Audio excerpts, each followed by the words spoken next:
Hey, it's Adam here, and you're watching The Culture Hack, where we're talking about how to create engaged workspaces that unlock the potential of your teams and drive your business forward in ways you've never seen.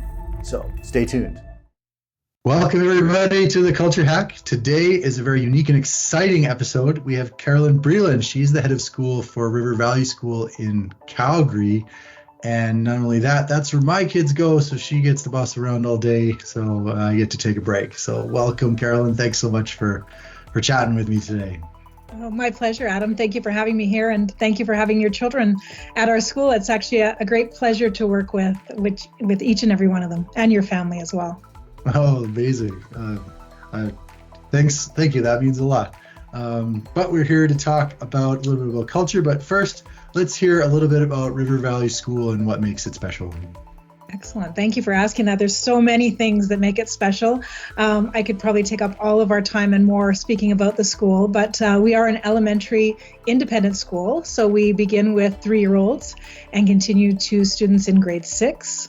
We're an inquiry-based school, which means that we unleash the natural curiosity in children. And through our program, allow children to explore to the full depths of their own creativity. They're not limited by anyone else, and we empower them to achieve their personal best. We really want to allow them to explore in their learning.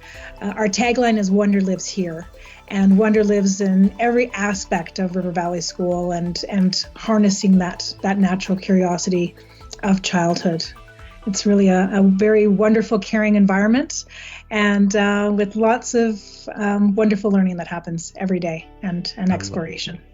I love that. And you know what? I'm not going to lie. What sold me on River Valley School is I went to, I did the tour and I went everywhere. And exactly like you said, like wonder was everywhere. I even went into the washroom and there was like a sign on the back of the door that had something to do with, some quip or meme or something to do with that. So I was like, just immediately the walls breathe exactly what you're saying. And that for me I was in 100%.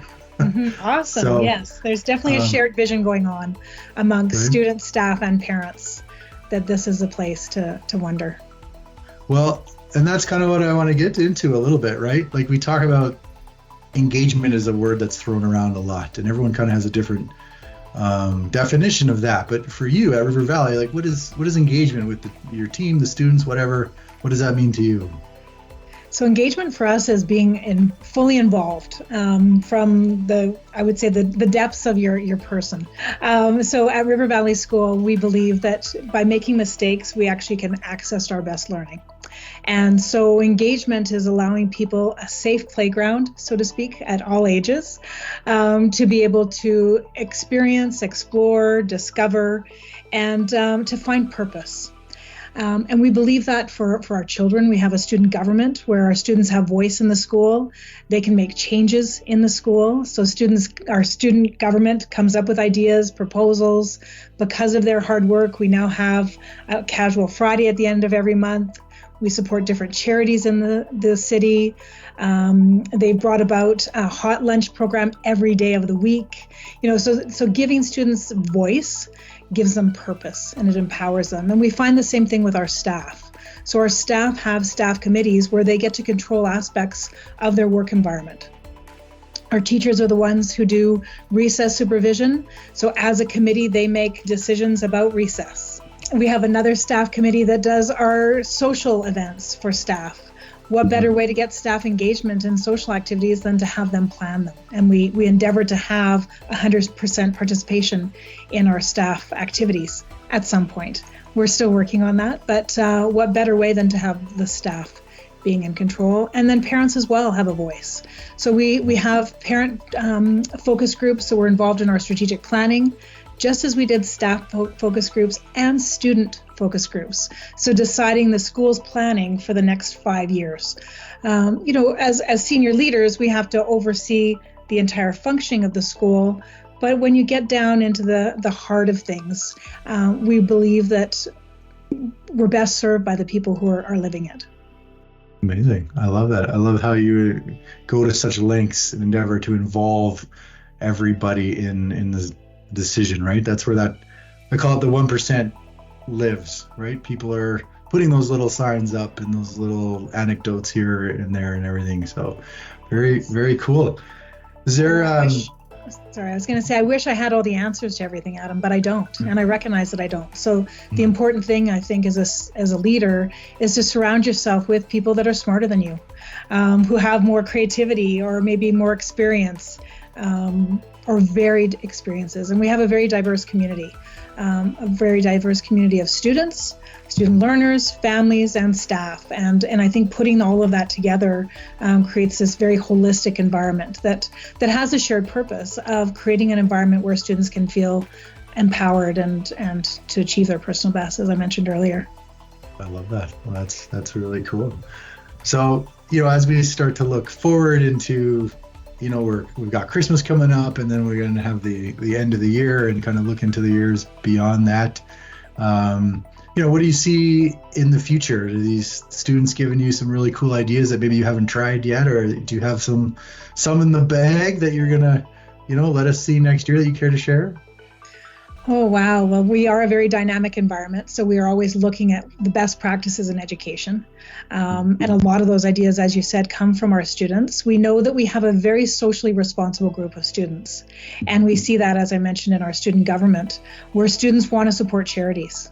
Last year, they created a makers market where students came up with their own ideas. They created their own products. They marketed those products, sold them at a fair right in our gymnasium, and then made sure that the money went to the charities that they believe in. And so that kind of drive that's coming from our students drives us as a school as well to support charities. We just finished a food drive for the Veterans Food Bank. Before that, we did a clothing drive.